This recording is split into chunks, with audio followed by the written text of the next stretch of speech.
Hello! Today I'm going to show you how to make a Christmas cake that my mother made for my sister and myself when we were growing up every year up until about 6 or 7 years ago before she got ill. And this cake is dedicated to my mother, and the ingredients that you will need are your favorite box of cake mix, and you do need to use a butter cake mix with pudding in the mix, 2 cups of Greek yogurt or sour cream, 3 eggs, 1 cup of chopped pecans, and 2 cups of fresh cranberries, 1 stick of butter,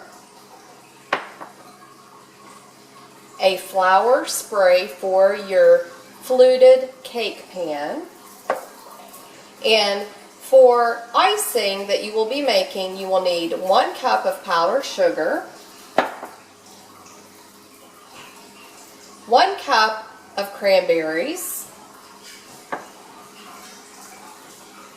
4 to 5 tablespoons of water, and last, you will need 1/4 of a cup of water for your cake.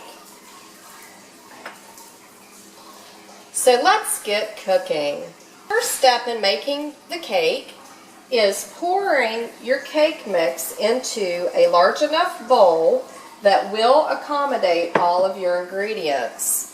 So the second step will be to go ahead and place your 3 eggs into the mix. And again, this is a semi-homemade recipe, and this is a very old recipe. My mother actually got the recipe out of a newspaper back home during the Vietnam War, and this was a cake that they sent overseas to family members that were fighting in the war. So this is a very old recipe, and we have adapted the recipe over the years. And you just saw that I poured my Greek yogurt into the cake mix. And again, that's one adaptation that I have made. Instead of using sour cream, I use plain Greek yogurt. And next, you will see me pour the softened butter into the cake mix. And last, I am pouring 1/4 of a cup of water into the cake mix. And this is a very dense, heavy cake, so it will be cooking longer than normal. Usually we cook it around 1 hour and 15 minutes or until the sides of the cake have cooked away from the side of the fluted pan. So now you will see me go ahead and start to mix the cake. Okay, so I'm going to finish this up, and then I'll come right back and I will show you how I fold the cranberries and the pecans into our cake batter. Our cake batter has been mixed, and again, it is a thick cake batter. And I wanted to go ahead and let you see that I'm going to fold in the pecans. So we'll do that first. So I'm just going to toss the pecans over with the cake batter, and I'm just rotating my pan or my bowl until the pecans are completely stirred throughout the cake mix.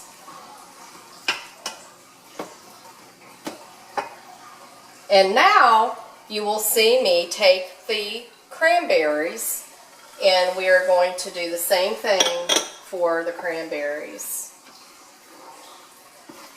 So we're folding the cranberries inside the cake batter. And after I do this, you will see me go ahead and flour the fluted cake pan.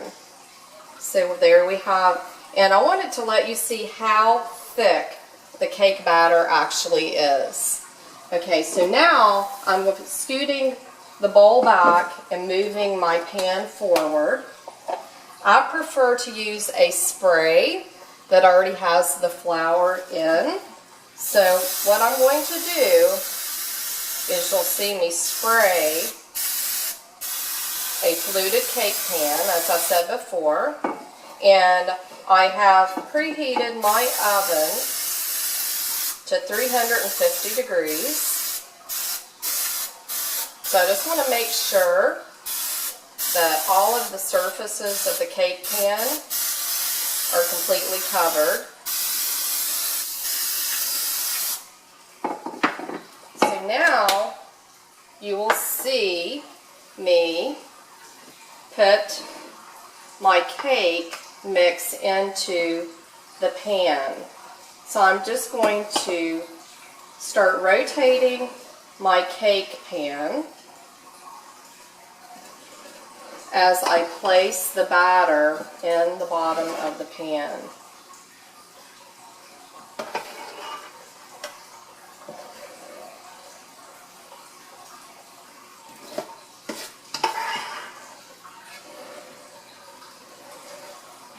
And I'm just rotating it around. And this is a very pretty cake when it is sliced because of the cranberries. And if you love cranberries, this will become one of your favorite cakes during the holidays. And you could even make this cake for a Thanksgiving dessert. Okay, so there we have our cake.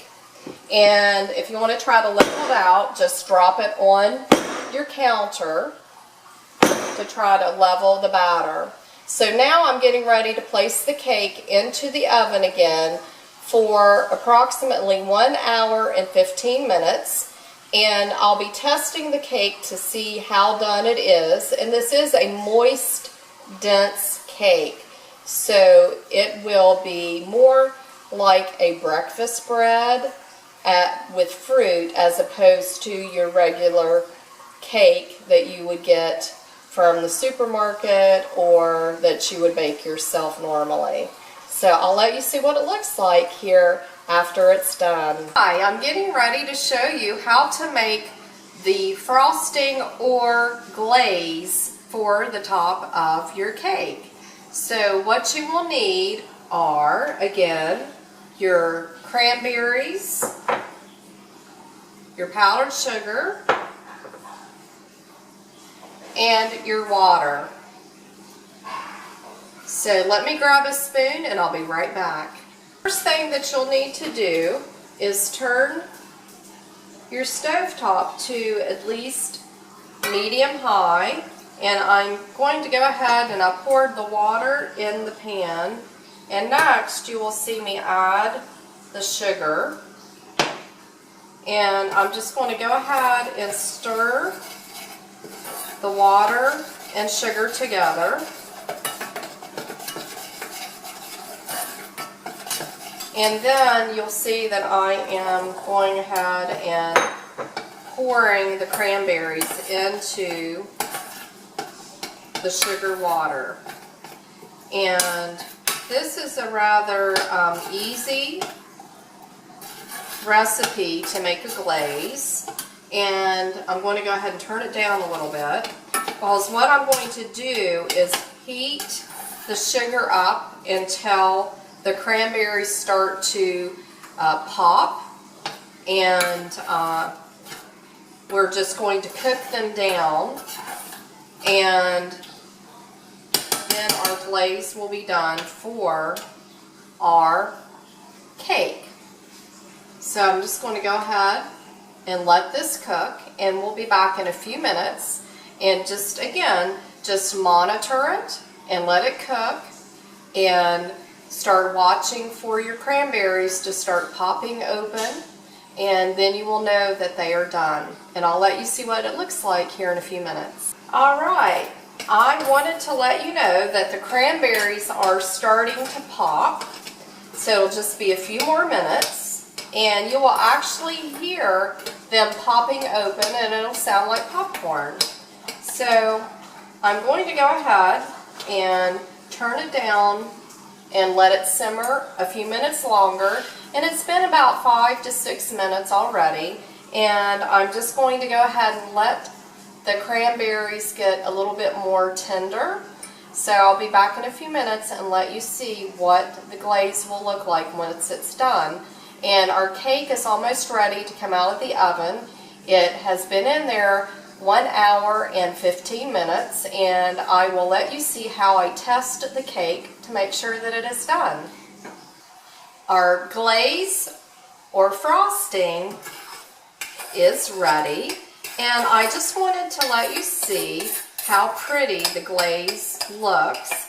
And so I'm just going to go ahead and pour the glaze into a glass bowl so that you can see what it looks like. And what I'll do here in a few minutes, I'm going to let my cake cool for about 10 minutes, and then we will use the glaze that I have to drizzle over the top of the cake once it's out of the cake pan. So I'll be back in just a minute and we'll see what the cake looks like once it's out of the oven. The cake is right out of the oven, and I wanted to show you how to insert the toothpick into the cake to make sure that it is done. And if you don't have a toothpick, you could always use raw spaghetti that is uncooked, and that will let you tell whether or not the cake is done also, because if you insert the toothpick and it comes back clean, then that means that the middle of your cake is done.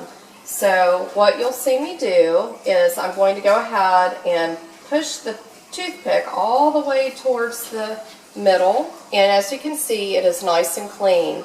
So we are going to let the cake cool for about 10 minutes, and then I'm going to turn the cake onto a cake platter that I'll be able to take, because I am taking this cake for a luncheon. So I wanted to go ahead and again and show you a close-up view of the glaze that we made for the cake. So I'll be back. The cake is ready to be turned out onto the container that I'll be using to store it in, because I will be taking it to a school function. So I wanted to show you how to turn the cake onto the container, and then we will glaze the cake, and you can see what a beautiful cake it is that you will be able to make and serve to your family for Christmas dessert. So what I'm going to do first is I'm just going to go ahead and place my bottom of the storage container on top of the cake, and I'm going to go ahead and turn the cake over. And what we'll do is, and if you have a little bit of issues going on, because I almost lost the cake, just easily slide it back, and then lift your cake pan, and here you have your cake. And as you can see, it is a nice cake that we have made. And I'll go ahead and glaze. You can see the cranberries already on top of the cake, and I'll go ahead and just glaze the top of the cake. And it's okay if the cranberries fall down along the sides of the cake.